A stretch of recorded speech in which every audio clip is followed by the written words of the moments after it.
and welcome to The Big Fight. This week, the big headline perhaps was the sentencing to death of Ajmal Kasab. Now, very few people had any doubt that he was guilty.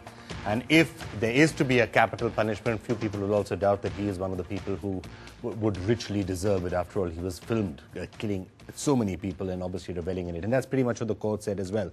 However, there are still a lot of people who are debating the entire question of capital punishment. There are people who oppose capital punishment on moral grounds. There are others who say, why are you giving capital punishment to Kasab? It's too easy a punishment for him. So both sides of people are saying, and the others saying, of course, we should give him the death sentence. Why feed him at government expense? So lots and lots of debate taking place around this. And that's what we're going to be discussing today on The Big Fight.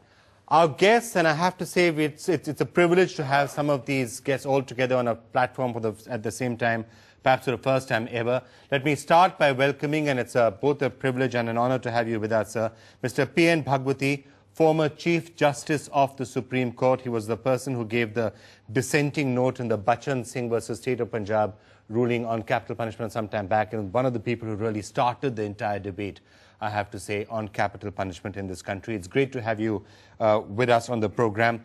I'd also like to welcome Mahasweta Devi joining us from Kolkata, somebody else who's been very vocal in speaking out against the death penalty in one form or the other.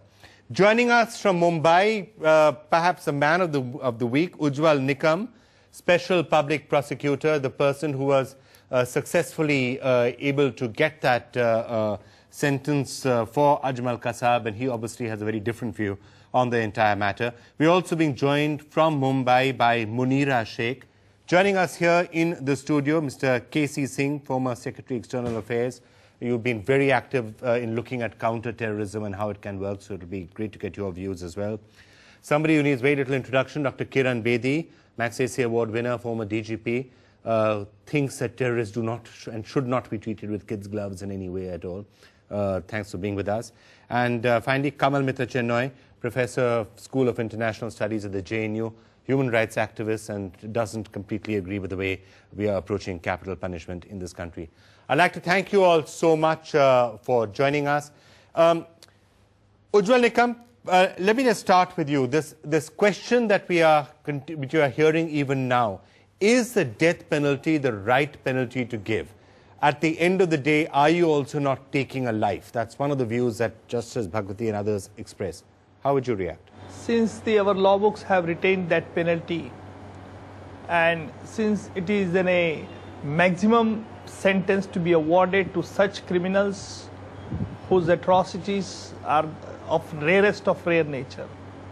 Of course, this formula that has not been defined by any of the judgment of the Supreme Court, but ultimately depends on the facts of each case, and no doubt the Supreme Court has laid down the certain guideline. But let me very fairly concede at the juncture that the death penalty is to be awarded normally to not only to punish the very criminal, but to give a strong message, signal to the like-minded person. This is one of the foremost principles behind this deterrent sentence. Okay, do you agree with that view? No, actually I don't, and I think there's a lot of evidence. If you look at the US, in Texas, it is 13th in violent crime, 17th in murders, highest in convictions and executions. And yet violent crime has gone up and murders have gone up. So it does not work as a deterrent. Kiran Bedi, does it work as a deterrent or does it not, capital punishment? I think it's a strong, I would go along with Mr. Nikam in this, is that I think it's a very strong message. Because in this case, if you're talking about this case, then it's a clear case of waging war against the country. So are we dealing with somebody who's waged war against the country with kid gloves and give him another life? Now, I am not a believer in death penalty, but in this case, I just cannot hold myself from saying he does deserve it, to send a strong message that India is not a banana So you're republic. saying you don't agree with the death penalty in general, but in this case, you think it's a rarest of the rare Yes, cases. it is. Tuba.com